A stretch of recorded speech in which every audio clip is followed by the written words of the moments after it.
We often talk about home as, a physical address, right? A place on a map. Definitely. But what if its true architecture isn't physical at all? What if it's more like a complex, shifting landscape Mm, built entirely in our minds and memories? that's a great way to put it, a psychological landscape. Exactly. Hmm. So today we're taking a deep dive into the really profound psychological and emotional experience of home. Yeah, and we'll be drawing insights from a fascinating piece in Psychology Today by Jasmine Thomasev McConaughey.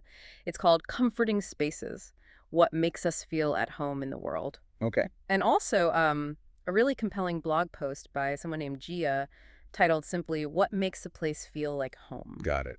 So our mission here really is to unpack what creates that powerful feeling, comfort, security, belonging. Hmm. We want to trace it from like our earliest memories, maybe through to later life experiences, Mm, and even that sort of universal human longing for connection we see across different communities and cultures. right, that deep need. Let's start digging. So think about this. After a really exhausting day, or maybe even an embarrassing moment, where do you instinctively want to go? Home. Almost always home. Right. For most of us, it's home. Yeah.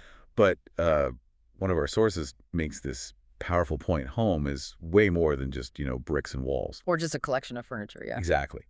It's described as an epitome of one's heartfelt memories, a space where even a tiny souvenir can tell a whole story. Hmm.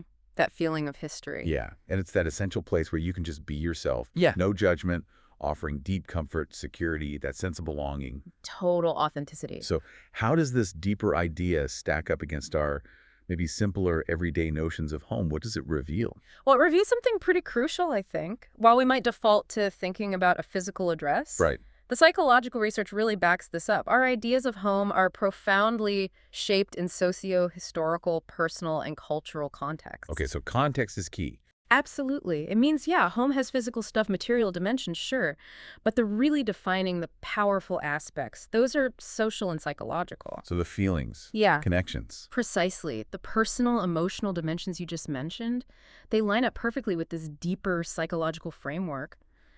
The real blueprint of home isn't in the architecture plans. Wow. It's woven into this, like, unseen tapestry of our personal history and our shared culture. It's truly a psychological construct, almost like a fingerprint, unique to each of us. That's a really powerful way to put it.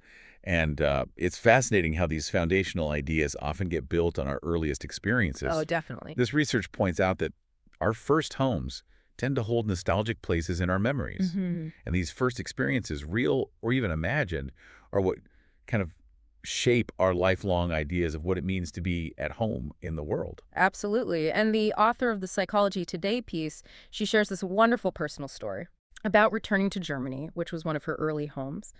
She talks about finding comfort not just in the place itself, but in these familiar rituals. Like what? Specific foods, like she mentions spring cherries or spargel, that's asparagus, with new potatoes, things like that. Songs, holidays, customs, all deeply connected to her childhood memories. Ah, so it's the sensory stuff too. Exactly.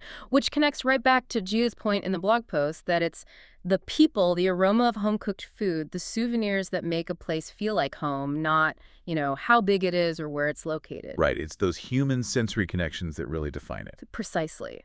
And this idea, it stretches out to a much broader human experience, like for immigrants. Okay. The research talks about this powerful myth of returning home. And it's not just a fantasy, it offers real comfort during times of assimilation stress. So it's a psychological anchor. Yeah, exactly. Yeah. It often leads people to actively engage in cultural practices of the home culture just to maintain those connections and their cultural identity. Makes sense. And this isn't just about international immigration. People moving within their own country, say, from rural to urban spaces, from east to west, north to south, maybe moving away from the mountains or the sea, Yeah, big life changes. they experience very similar longings and desires to maintain those connections, often romanticized connections, mind you, to their early homes. It really speaks to a universal human thing, doesn't it? Seeking that core connection, that sense of belonging. It really does. And what's particularly compelling, I think, is how this whole concept of home keeps evolving. It deepens its significance, especially as we get older. Right. Feeling truly at home somewhere becomes critically important for our psychological well-being, especially in later life. And you can really see that reflected, can't you, in the the really complex mix of emotions people often feel. Like what? Like excitement maybe, but also sadness, hesitation, fear, anxiety, when they think about moving away from a home they've lived in for a long, long time, especially in later adulthood. Mm-hmm. The roots go deep. Yeah, and they worry, right? Will these new places ever feel the same? Mm-hmm. Will they connect with new communities? So it sounds like the emotional stakes around home actually increase as we get older. They don't fade away. That's exactly right. That's what the research suggests. And this is where a theory called social and emotional selectivity theory comes in. It was proposed by Korstensen. Okay, what does that say? Basically, it tells us that as we age, we get this heightened awareness that our time is limited. Mm-hmm. Bit sobering. It is. And because of that, we tend to prioritize experiences that are emotionally gratifying, meaningful connections. Right. Less time for trivial stuff. Exactly. But this can also bring a really poignant awareness that there might be fewer chances left to reconnect with those early places, those spaces, the people who first defined home for us. Ah, I see. That makes sense. And this challenge, it's particularly acute for older immigrants. Think about it. There are over 5 million older immigrants in the U.S. who are long-term residents. Wow, that many. Yeah. And many came as refugees they simply cannot return. Or, tragically, maybe they have no homes to return to anymore. That raises such a profound question then. How do we cope with that sheer existential loss when we leave these really fundamental places behind? Yeah. Does that sense of loss get stronger as we approach later life or even, the end of life? It's a heavy question, isn't it? And the research does suggest it intensifies.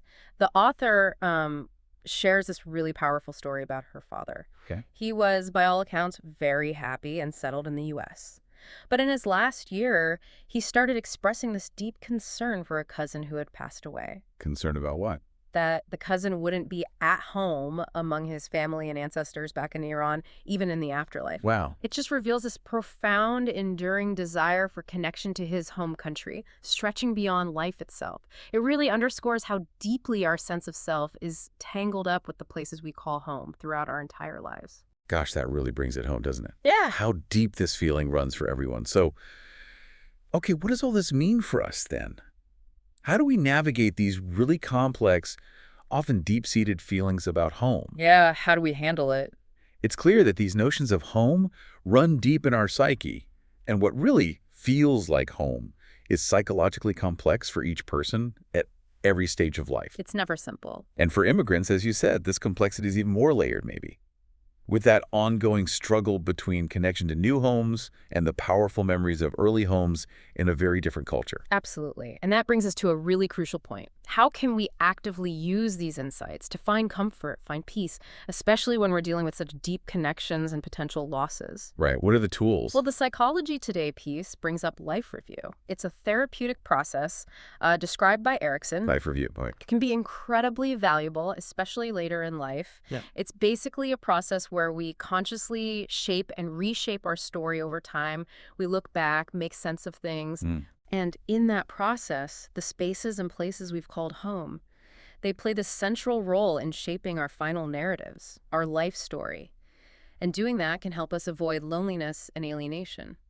So thinking about those places, reflecting on them, it's not just like nostalgia.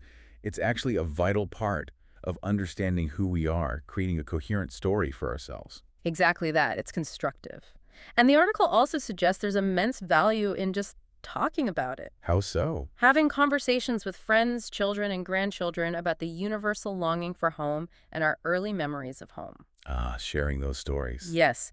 Even when those real homes might, live only in memories now, these conversations can provide real comfort and ease during late life existential fear and alienation. So connection through sharing. Exactly. It's about finding comfort in that shared human experience and reflection, even when the physical place isn't there anymore or you can't go back. Wow. What an incredible journey through the landscape of home. We've really seen that it's such a dynamic, multi-layered idea. Definitely not just four walls and a roof. Not at all. It's deeply tied to our memories, our culture, that sense of belonging.